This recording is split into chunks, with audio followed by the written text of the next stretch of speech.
အားလုံးပဲမင်္ဂလာပါခင်ဗျာအခုပြောပြပေးတော့မှာကတော့မဲဘတ်ငွေတွင်းနည်းငွေထုတ်နည်းပဲဖြစ်ပါတယ်ခင်ဗျာဒီဗီဒီယိုကမိတ်ဆွေတို့အတွက်အသုံးဝင်နေဆိုရင်ဗီဒီယိုကို like လုပ်ပြီးတော့ channel ကို subscribe ပြုလုပ်ပြီးတော့ကြပါအောင်ခင်ဗျာမဲဘတ်အကောင့်ဖွင့်ဆော့ကစား channel ဆိုရင်တော့ဒီဗီဒီယိုရဲ့ description မှာမဲဘတ်အကောင့်ဖွင့်နည်း link ထည့်ထားပေးမှာဖြစ်လို့ description link ကနေဝင်ရောက်လေ့လာပြီးတော့အကောင့်ဖွင့်ဆော့ကစားလို့ရပါတယ်ခင်ဗျာမဲဘတ်ငွေတွင်းနည်းကိုအရင်ဆုံးကြည့်ရအောင် menu ကိုနှိပ်ပေးပါခင်ဗျာငွေတွင်းမှာဖြစ်လို့ deposit ကိုနှိပ်ပေးပါ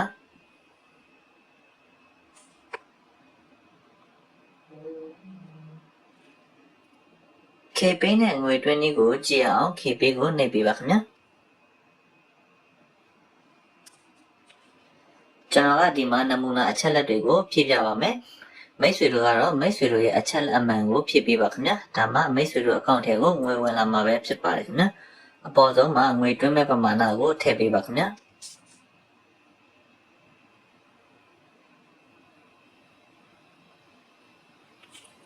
Your KP account number ဆိုတဲ့နေရာမှာမိတ်ဆွေတို့ရဲ့ KP account number ကိုမှန်ကန်စွာထည့်ပေးပါခင်ဗျာကျွန်တော်ကတော့နမူနာဖုန်းနံပါတ်တစ်ခုကိုထည့်ပြပါမယ်ခင်ဗျာ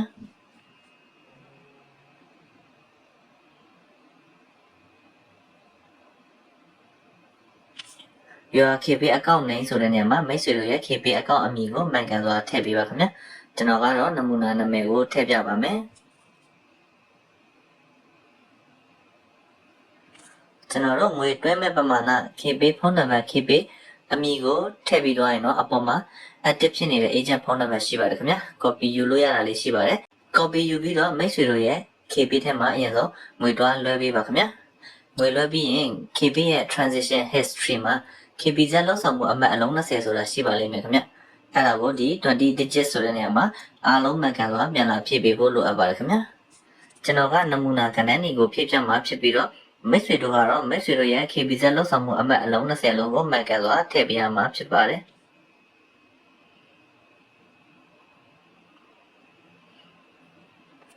ကျွန်တော်တို့ငွေတွင်းတဲ့ပမာဏ KP ဖုန်းနံပါတ် KP အမည် KP ဇက်လောက်ဆောင်မှုအမှတ်အလုံး20လုံးကိုထည့်ပြီးသွားရင်တော့ confirm ကိုနှိပ်ပေးပါခင်ဗျာဒါဆိုရင်မိတ်ဆွေတို့ KP နဲ့ငွေတွင်းတာအောင်မြင်တော့မှာပဲဖြစ်ပါတယ်မိတ်ဆွေတို့အကောင့်တွေကိုနိုင်ဝက်အတွင်းငွေဝင်လာပါလိမ့်မယ်ခင်ဗျာကျွန်တော်တို့ weight နဲ့ငွေတွင်းကိုဆက်ပြီးတော့ကြည့်ရအောင် weight ကိုနှိပ်ပေးပါခင်ဗျာကျွန်တော်ကဒီမှာနမူနာအချက်လက်တွေကိုဖြည့်ပြမှာဖြစ်ပြီးတော့မိတ်ဆွေတို့ကတော့မိတ်ဆွေတို့ရဲ့အချက်လက်မှန်ကိုဖြည့်ပေးပါခင်ဗျာဒါမှမိတ်ဆွေတို့အကောင့်တွေကိုငွေဝင်လာမှာပဲဖြစ်ပါတယ်အပေါ်ဆုံးမှာငွေတွင်းမဲ့ပမာဏကိုထည့်ပေးပါခင်ဗျာ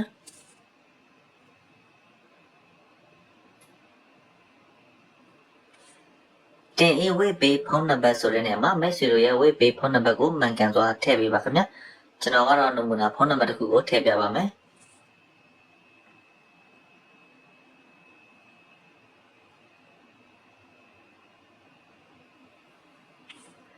တင်အေးဝေးပေးအကောင့်ကိုင်ဆောင်လို့အမည်ဆိုတဲ့နေရာမှာမိတ်ဆွေတို့ရဲ့ဝေးအကောင့်အမည်ကိုမှန်ကန်စွာထည့်ပေးပါခင်ဗျာကျွန်တော်ကနမူနာနာမည်တစ်ခုကိုထည့်ပြပါမယ်ကျွန်တော်တို့ငွေတွဲမဲ့ပမာဏဝေးဖုန်းနံပါတ်ဝေးအမည်ကိုထည့်ပြီးတော့ရင်တော့အပေါ်မှာ active ဖြစ်နေတဲ့ agent ဖုန်းနံပါတ်ရှိပါတယ်ခင်ဗျ copy ယူလို့ရတာလေးရှိပါတယ် copy ယူပြီးတော့မိတ်ဆွေတို့ဝေးထဲမှာအရင်ဆုံးငွေတော့လွှဲပေးပါခင်ဗျငွေလွှဲပြီးရင်ဝေးရဲ့ငွေလွှဲမှတ်တမ်းမှာကျွန်တော်တို့ဝေးလုပ်ငန်းစဉ်အမှတ်ရှိပါလိမ့်မယ်ခင်ဗျအဲ့ဒါကိုဒီ6 to 10 digit ဆိုတဲ့နေရာမှာအားလုံးမှန်ကန်စွာပြန်လာထည့်ပေးဖို့လိုအပ်ပါတယ်ခင်ဗျကျွန်တော်ကတော့နမူနာဖြည့်ပြမှာဖြစ်ပြီးတော့မိတ်ဆွေတို့ကတော့မိတ်ဆွေတို့ရဲ့ဝေးလုပ်ငန်းစဉ်အမှတ်အားလုံးကိုမှန်ကန်စွာဖြည့်ပေးပါခင်ဗျ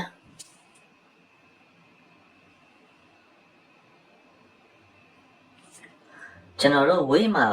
တခါတလေကြာရင်ငွေလွှဲတဲ့အတည်ပြု screenshot ကိုတောင်းတက်ပါတယ်ခင်ဗျာငွေလွှဲတဲ့အတည်ပြု screenshot ကိုတောင်းလို့ရှိရင်ဒီအပေါင်းလက္ခဏာလေးကိုနှိပ်ပြီးတော့မိတ်ဆွေတို့ငွေလွှဲထားတဲ့ screenshot လေးကိုထည့်ပေးရမှာဖြစ်ပါတယ်ဒီငွေလွှဲတဲ့ screenshot ကိုမတောင်းရင်တော့ထည့်ပေးစရာမလိုပါဘူးခင်ဗျာဒီမှာတော့တောင်းတဲ့အတွက်ဒီအပေါင်းလက္ခဏာလေးကိုနှိပ်ပြီးတော့ငွေလွှဲထားတဲ့ screenshot လေးကိုထည့်ပေးရမှာဖြစ်ပါတယ်ခင်ဗျာကျွန်တော်တို့ငွေတွင်းတဲ့ပမာဏ weight ဖုန်းနံပါတ် weight အမည်ငွေတွင်းအတည်ပြု screenshot ဝေးလုပ်ငန်းစဉ်အမှတ်အားလုံးကိုဖြည့်ပြီးသွားရင်တော့ confirm ကိုနှိပ်ပေးပါခင်ဗျာဒါဆိုရင်မိတ်ဆွေတို့ဝေးနဲ့ငွေတွင်းတာအောင်မြင်သွားမှာပဲဖြစ်ပါတယ်မိတ်ဆွေတို့အကောင့်ထဲကို15မိနစ်20အတွင်းငွေဝင်လာပါလိမ့်မယ်ခင်ဗျာ ကျွန်တော်တို့ငွေတွင်းပြီးတော့ငွေထုတ်နည်းကိုဆက်ပြီးတော့ကြည့်အောင်ခင်ဗျာမဲဘက်မှာငွေထုတ်တော့မယ်ဆိုရင်အရင်ဆုံးကိုကြီးအချက်လက် personal profile ဖြည့်ထားဖို့လိုအပ်ပါတယ်ခင်ဗျကိုကြီးအချက်လက် personal profile ဖြည့်ထားမှငွေထုတ်လို့ရမှာဖြစ်ပါတယ်ဒီတော့ကိုကြီးအချက်လက်ဖြည့်နည်းကိုအရင်ဆုံးကြည့်အောင်ခင်ဗျာမီနူကိုနှိပ်ပေးပါ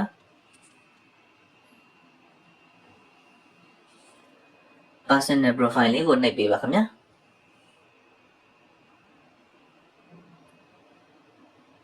under details ကိုနှိပ်ပေးပါကျွန်တော်ကဒီမှာနမူနာအချက်လက်တွေကိုဖြည့်ပြမှာဖြစ်ပြီးတော့မိတ်ဆွေတို့ကတော့မိတ်ဆွေတို့ရဲ့ကိုကြီးအချက်လက်ကိုဖြည့်ပေးပါခင်ဗျာဒါမှမိတ်ဆွေတို့ငွေထုတ်လို့အဆင်ပြေမှာပဲဖြစ်ပါတယ်အပေါ်ဆုံးကစာနှိမ်ဆိုတဲ့နေရာမှာမိတ်ဆွေတို့ရဲ့အလဲနာမည်ကိုထည့်ပေးပါခင်ဗျာကျွန်တော်ကနမူနာနာမည်ကိုထည့်ပြပါမယ်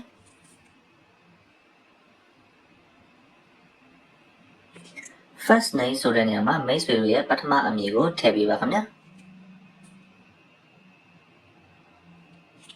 patronym ကွင်းစာကွင်းပိန်းနဲ့ if any လို့ပါပါခင်ဗျာရှိလင်လို့ပြောတာပါမထည့်လည်းရပါတယ်ခင်ဗျာထည့်ပေးရင်တော့ပို့ပြီးတော့ကောင်းပါတယ်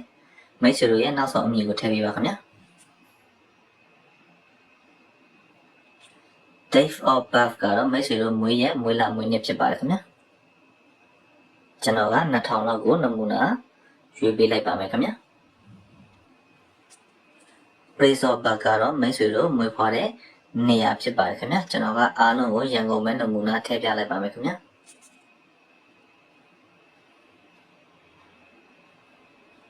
region ကတော့တိုင်းနယ်ပြည်နယ်ကိုရွေးခိုင်းတာဖြစ်ပါတယ်ကျွန်တော်ကတော့ရန်ကုန်မဲနမူနာထည့်ပြလိုက်ပါမယ်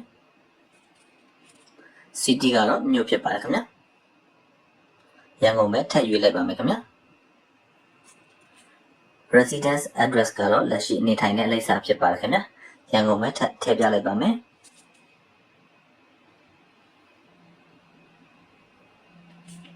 document type ကတော့ document type ကိုနှိပ်ပါ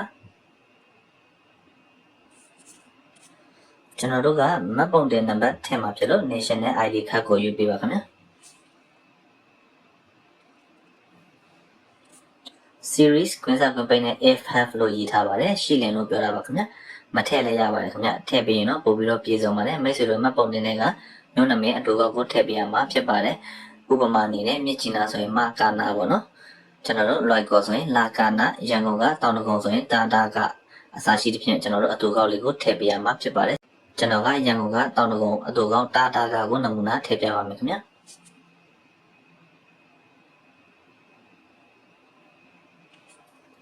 အရေးကြီးဆုံးအပိုင်းလာပါပြီခင်ဗျာ document number မှတ်ပုံတင်နံပါတ်ဖြစ်ပါတယ်ခင်ဗျာကျွန်တော်တို့မှတ်ပုံတင်နံပါတ်ကိုမှန်ကန်စွာထည့်ပေးဖို့လိုအပ်ပါတယ်ခင်ဗျာဒါမှမိတ်ဆွေတို့ငွေထုတ်လို့အဆင်ပြေမှာပဲဖြစ်ပါတယ်ကျွန်တော်ကနမူနာကဏ္ဍတွေကိုထည့်ပြပါမယ်ခင်ဗျာမိတ်ဆွေတို့ကတော့မိတ်ဆွေတို့ရဲ့မှတ်ပုံတင်နံပါတ်ကိုမှန်အောင်ထည့်ပေးပါခင်ဗျာအရင်အရေးကြီးပါတယ်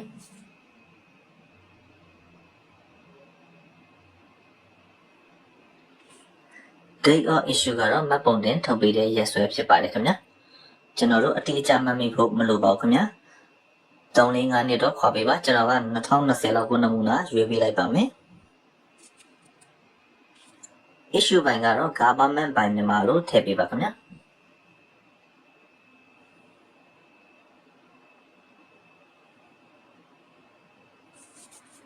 ကျွန်တော်တို့အားလုံးဖြည့်ပြီးသွားရင်တော့တေချာလေးပြန်စစ်ပေးပါခင်ဗျာအကယ်လို့အားလုံးမှန်ကန်သွားပြီဆိုရင်တော့ကျွန်တော်တို့ save ကိုနှိပ်ပေးပါဒါဆိုရင်မိတ်ဆွေတို့ကိုယ့်ရဲ့အချက်လက်ဖြည့်တာအောင်မြင်တော့မှာပဲဖြစ်ပါတယ်ကျွန်တော်ကနမူနာပြပေးတာပြန်လို့ပြန်ထွက်လိုက်ပါမယ်ဒါဆိုရင်ကျွန်တော်တို့ကိုယ့်ရဲ့ချက်လက်ဖြည့်ပြီးပြီဆိုတော့ငွေထုတ်လို့ရပါပြီခင်ဗျာငွေထုတ်ဖို့အတွက်မီနူကိုနှိပ်ပေးပါsetting အလုံးလေးကိုနှိပ်ပေးပါခင်ဗျာ withdraw ကိုနှိပ်ပေးပါ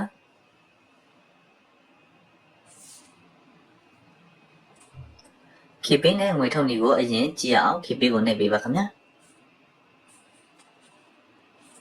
ကျွန်တော်ကဒီမှာနမူနာအချက်လက်တွေဖြည့်ပြပါမယ်မိတ်ဆွေတို့ကတော့မိတ်ဆွေတို့ရဲ့အချက်လက်မှန်ကိုဖြည့်ပေးပါခင်ဗျာဒါမှမိတ်ဆွေတို့အကောင့်ထဲကိုငွေရောက်မှာပဲဖြစ်ပါတယ်အပေါ်ဆုံးမှာငွေထုတ်မဲ့ပမာဏကိုထည့်ပေးပါခင်ဗျာ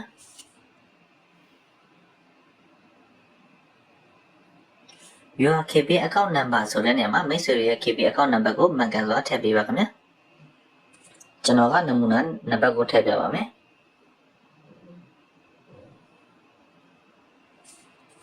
Your KP account နိုင်ဆိုတဲ့နေရာမှာမိတ်ဆွေတို့ရဲ့ KP account အမည်ကိုမှန်ကန်စွာထည့်ပေးပါခင်ဗျာကျွန်တော်ကနမူနာနာမည်ကိုထည့်ပြပါမယ်ကျွန်တော်တို့ငွေထုတ်မဲ့ပမာဏ KP ဖုန်းနံပါတ် KP အမည်ကိုထည့်ပြီးတော့ရနော် confirm ကိုနှိပ်ပေးပါခင်ဗျာဖုန်းချိန်ထားရင် SMS code ကြပါလိမ့်မယ်ခင်ဗျာ SMS code ကိုရိုက်ထည့်ပါပြီးရင် confirm ကိုထပ်နှိပ်ပေးပါခင်ဗျာဒါဆိုရင်မိတ်ဆွေတို့ KP နဲ့ငွေထုတ်တာအောင်မြင်သွားမှာပဲဖြစ်ပါတယ်မိတ်ဆွေတို့အကောင့်ထဲကိုနိုင်ဝက်အတွင်းငွေရောက်ပါလိမ့်မယ်ခင်ဗျာကျွန်တော်တို့ဝေးနဲ့ငွေထုတ်နည်းကိုဆက်ပြီးတော့ကြည့်ရအောင်ဝေးကိုနှိပ်ပေးပါကျွန်တော်ကဒီမှာလည်းနမူနာပဲဖြည့်ပြပါမယ်ခင်ဗျာမိတ်ဆွေတို့ကတော့မိတ်ဆွေတို့ရဲ့အချက်လက်အမှန်ကိုဖြည့်ပေးပါတမမိတ်ဆွေတို့အကောင့်တွေကိုငွေရောက်မှာဖြစ်ပါတယ်အပေါ်ဆုံးမှာငွေထုတ်မဲ့ပမာဏကိုထည့်ပေးပါခင်ဗျာ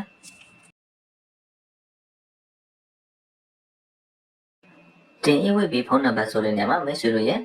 ဝေးဖုန်းနံပါတ်ကိုမှန်ကန်စွာထည့်ပေးပါခင်ဗျာကျွန်တော်ကနမူနာဖုန်းနံပါတ်ကိုထည့်ပြပါမယ်